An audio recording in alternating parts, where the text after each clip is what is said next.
Maqaa Abbaa, kan Ilmaa, kan Hafuura Qulqulluu, Waaqayyo tokkotti ni amannaa. Ameen. Bagaa yaadannoo guyyaa hangafa wareegamtootaa qulqullichi Goorgis itti wareegame Ebara 23tiin baga Waaqayyo ittiin sin ga'ee nu ga'e.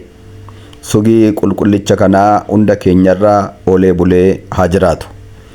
Akka yama Waaqayyootti barumsa gabaabaa waa'ee wareegamaa qulqullaa'aa Goorgisii waliin barannaa. Waaqayyo nu haa barsiisu. Dhuga baatonni kee ajaa'ibsiisoodha. Kanaafis lubbuun koo isaaniin jaallatti. Faarsaa 118 yookaan 119 lakkoomsa 129. Dhugaadhumatti waa'ee Waaqayyo warri dhugaa ba'an raajonni, barattoonni, wareegamtoonni akkaataan isaan itti Waaqayyoodhaaf dhugaa ba'anii darbani dhugaadhumatti baay'ee ajaa'ibsiisaadha. Kanaafuu lubbuun keenya isaaniin jaallatti. Lubbuun keenya isaan faana bu'uu barbaaddi. Kanaaf mee seenaa wareegamaa qulqullaa'aa Goorgisii akkaataan itti waggaa 7 guutuu Gooftaa keenya Fayyisaa keenya Yesuus Kiristoosiif dhugaa ba'aa ture mee gabaabsinee ilaalla. Isa jalqabaa garuu haala maatii isaatii fi haala dhaloota isaatii waliin ilaalla. Abbayeen qulqullicha kanaadhaa Zorontos jedhama. Harmeensaa Toobistaa jedhamti. Biyya isaan jiraachaa turan yeroo jalqabaatiif biyya Room naannoo Qaaphadooqiyaa iddoo jedhamu ture. Abbayeensaas bushaa biyya kanaa ta'ee tajaajilaa ture. Achiin booda garuu jijjiirraa hojiidhaaf jecha gara kutaa biyya Ishiyaa iddoo addaa Filisxeem jedhamtu keessaa immoo konyaa Iyoophee bakka addaa Liidaa jedhamtu jireenyaaf mijamtuu waan taateef achis jijjiiramanii jiraachaa turan. Abbaaf haati isaa utoo achi jiraachaa turanii mucaa ilmaa argatan. Xirri gaafa 20 bara 277 keessa. Maqaa isaas Tarbeenos jedhanii itti moggaasan.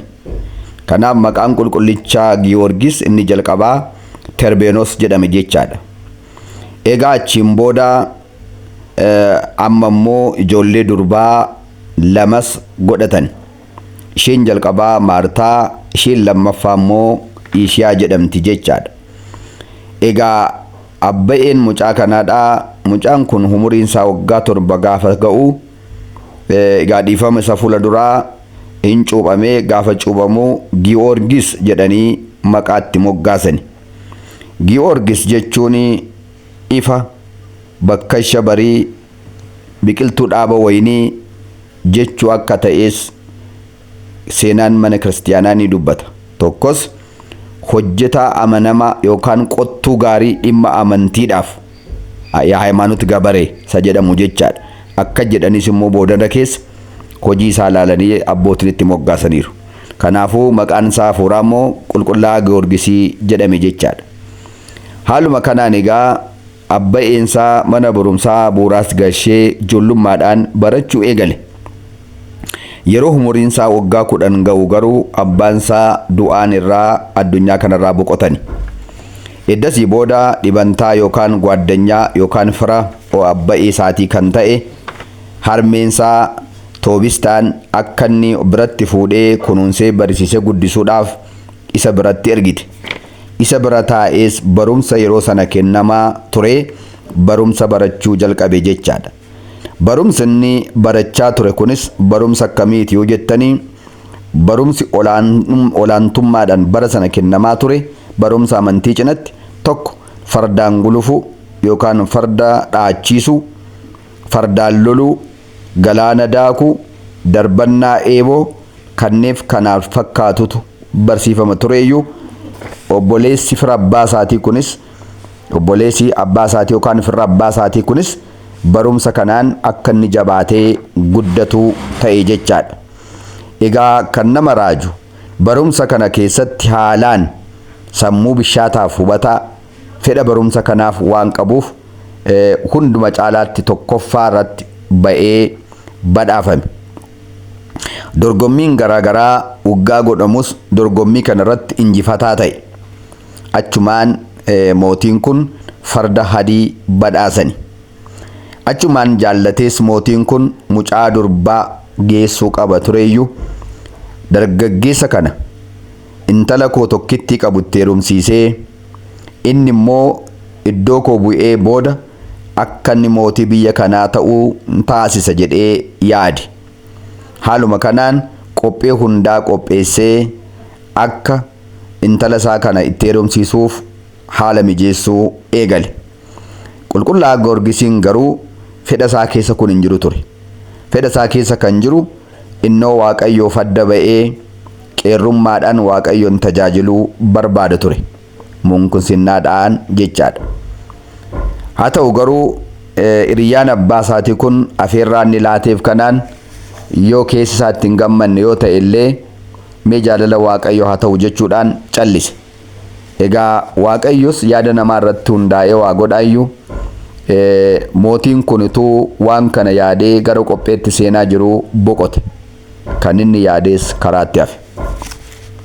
Edda sanaa booda mootichi edda geggeeffamee booda gara biyya abbaa isaatii iddoo dhaloota isaatiitti maatii isaa dubbisuudhaaf farda isaa hadii kennamteef sana fudhatee gaaf tokko achi imale. Biruuti iddoo jedhamu achumaanis deeme. Achi gaafa deemuu mucaa durbaa Biruutaayit jedhamtu namoonni biyya sanaadhaa jawwee maqaan isaa Daraagoon jedhaniif waggaadhaan kan gabbaran yookaan kan sooran sana hidhamtee dhaqee arge. Mucayyoo iddoo kanatti maaf hidhamtee teessa jedhee gaafate. Waaqa keenyaa fi gabbara na laatanii jiru. Namoonni biyya kana keessa jiraatan hundi isaanii bara isaanii guutuu ilmoo isaanii durbaa tokko tokko kennaafii turan. Amma garuu ijoolleen durbaa raawwattee waan dhumteef kennamtee fi nyaatamtee waan dhumteef ana duwwaa tafe. Kanaaf namoonni biyya kanaa immoo gara abbaa kootii dhufanii biyya kana gadhiifnee deemnaa. Kanaa booda haadha manaa keenya malee kanaaf hin jiru. Haadha manaa keenya immoo laannee fi jiraachuu hin dandeenyu. Maaloo jedhanii gaafa gaafatan tokkitti mucaa durbaa ani qabuun kennaaf jedhee mucaa durbaa kanaa akka dhiyaattuuf ta'e jechaadha. Kanarraan kan ka'e akkana jettee seenaa kana gaafatti himtu maali waaqii nama nyaatee jiraatu. Waaqinnan keenyaa Iyyasuus Kiristoos iddoo namaa du'ee nama jiraachisa. Jennaan innan keessanii inni amma nama nyaatee jiraachuu barbaadu waaqa attamiiti ilaaluun qabaa jedhee ishee bira taa'e farda isaa hidhatee. Dhiisin dandeessu atoo ganaa mucaa daa'imaa yeroon si ilaaluu areeda iyyuu hin baafne sirra kan caalan namoonni baay'een iyyuu jala dubbachuu hin dandeenye inni cimaadha. Akkamittiin isa nan injifadha jetta nan ilaala jetta dhiisin ta'uu jette. Ay maqaa Waaqayyo isa jiraataatiin maqaa gooftaa keenya Yesuus Kiristoosiitiin mee nan ilaala haa dhufu jedheen. Akkuma jedhe sana ishee bira taa'ee eeguu jalqabe. Egaa sagalee addaa dhageessisaa dhufa yeroo mucaa durbaa kanaan dura mucaa durbaa achitti dhangaafa dhufee soorratu sagalee addaa dhageessisaa dhufee soorrata tureeyyuu. Kanaaf amma gaa sagalee isaa dhageessisaa caraanaa bubbee kaasaa sodaachisaa dhufe. Ilaa kunoonni dhufe gaa jettee mucaan cinqamuu jalqabde hin sodaatin jedhee kadhannaa dubaroo maaramii Tsaloota maaramii isa jedhu dagamaa maqaa Waaqayyoo faarsaa Daawit boqonnaa 23 keessatti caafamee kan jiru sana dagamaa kadhachaa jechaadha. Yeroo inni bira ga'uudhaaf jedhu maqaa Abbaa, maqaa Ilmaa, maqaa Hafuura Qulqulluudhaan si qabeera. Hufni bineensa kanaadhaan kan laashafte ta'i jedhe gaafa abboomu haaluma tokko duwwaa sagalee dhageessisee addum jedhe lafa dha'e. Galanni Waaqayyootiif haa ta'u. Maarree warri natti amantan maqaa kootiin waan hundumaa gochuu dandeessu. Wanta sin dadhabdan hin jiru. Marra taarannee jettu harkaanii qabdu summiin dhuddu waa sin hin godhu jedhee caafamee jira mitiire. Faarsaa 90 lakkoomsa 11-12 irratti. Wangeela Maarqos boqonnaa 16 irratti.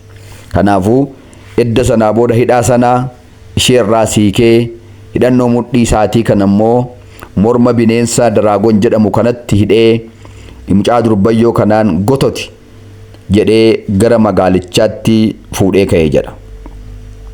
Yeroo kana namoonni magaalicha keessa jiraatan in sodaatanii hin dhokatanii sakaleessa nuyi garaatti yaadne sana dhaga'ee nu fixuudhaaf jedhe laata jedhaniis yaadanii waan Waaqayyo isaaniif gochaa jiru kanan beekan waan ta'eef.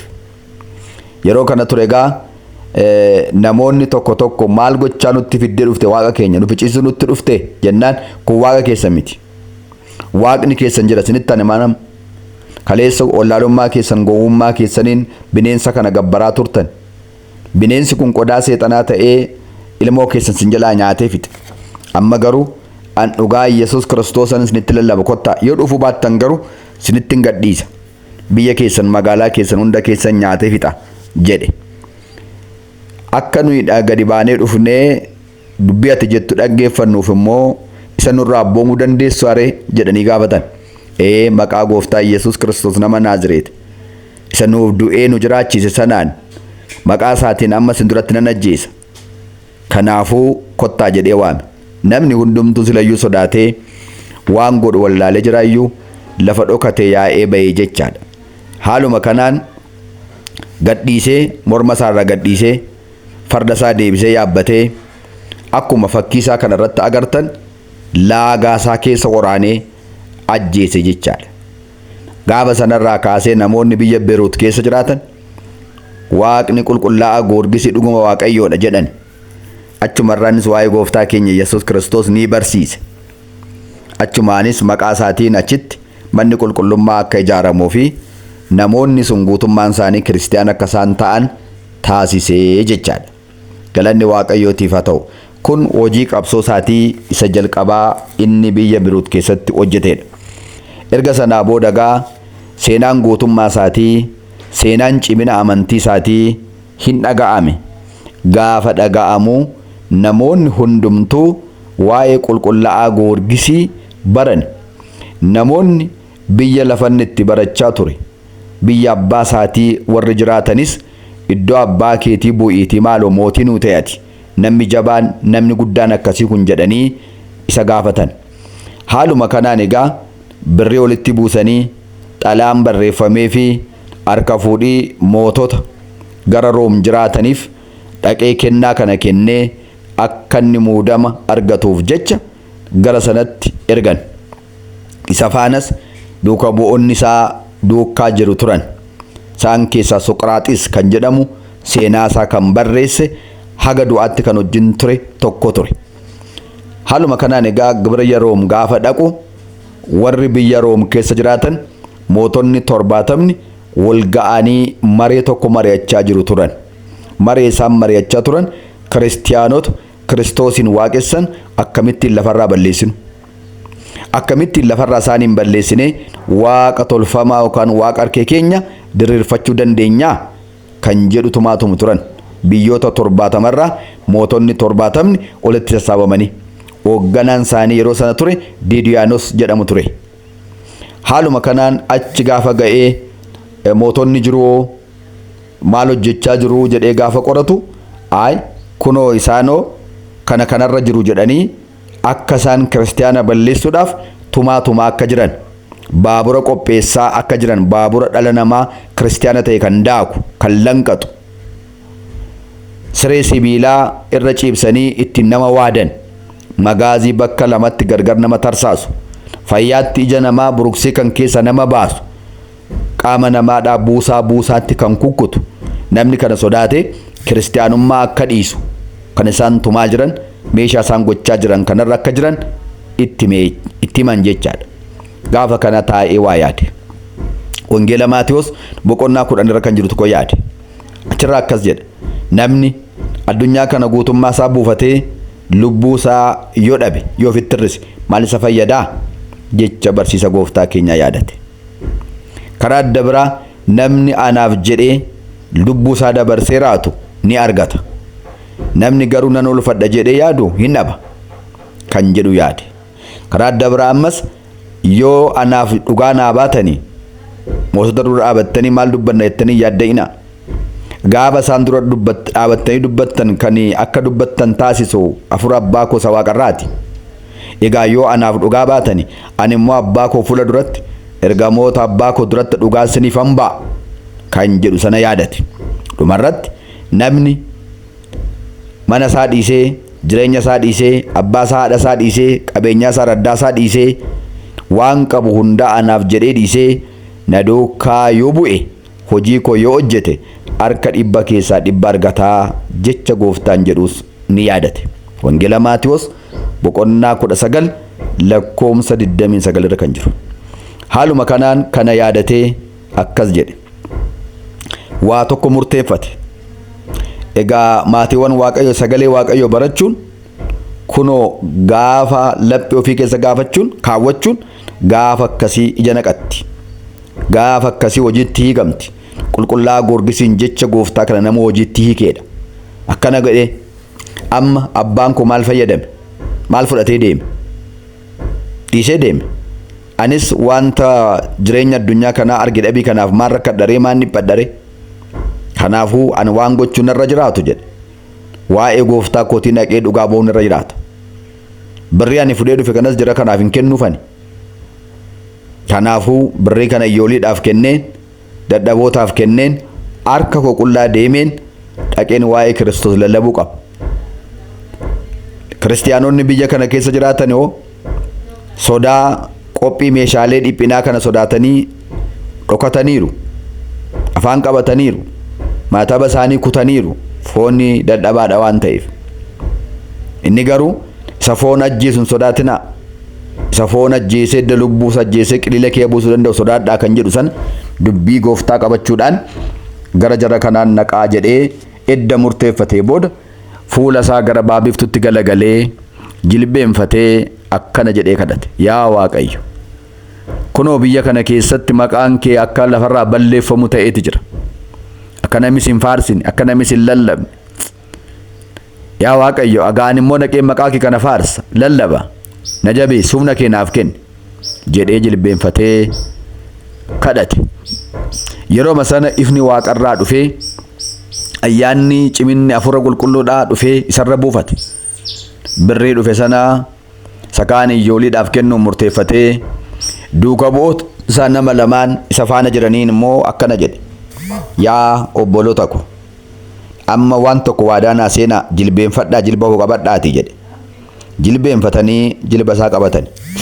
Akkas jedhe, gara haadha kootti deebitanii hin galinaa. Akka deebitanii hin galleefis waadaa naa seenaa. Anamma shuumanata biyya lafaa kana hin barbaadu. Muudama biyya lafaa hin barbaadu. Isa waaqarraan filadhe. Amma birriin fidadhee kana keessa ho'a. Kanaan mana kiraaya fudhadhaa. Kanaan nagadaa. Kanaan jiraadhaa. Amma gaafa ani du'utti reeffa koo qofa fuudhaa harmee kootti geessaa. Haga sanatti garuu waan tokkos hin dubbatinaa jedhee isaaniin kaksiise. Isaan keessaa gaan akkuma isinitti hime Soqraaxis tole jedhee waadaa seene. Birrii sana isaaniif kennee of dhossaa immoo jiraadhaa. Guyyaa guyyaatti waan irra ga'u kana immoo barreessaa. Of dhossaa immoo jiraadhaa jedhee birrii sana walakkaa isaaniif kennee walakkaa immoo warra iyyooliidhaaf kennee harka isaa qullaa gara mootota 70 waa'ee maqaa gooftaa keenya Yesuus Kiristoos balleessuudhaaf waa'ee warra mari'achaa jiranii deeme. Deemee maal hojjete laataa? Akkam godhe laataa? Maaltu isaan irra ga'e laata? Kutaa lammaffaa isaatti fufnaa. Sugii wareegamaa kanaadhaa nu wajjin haa ta'u. Wasbaat ለእግዚአብሔር።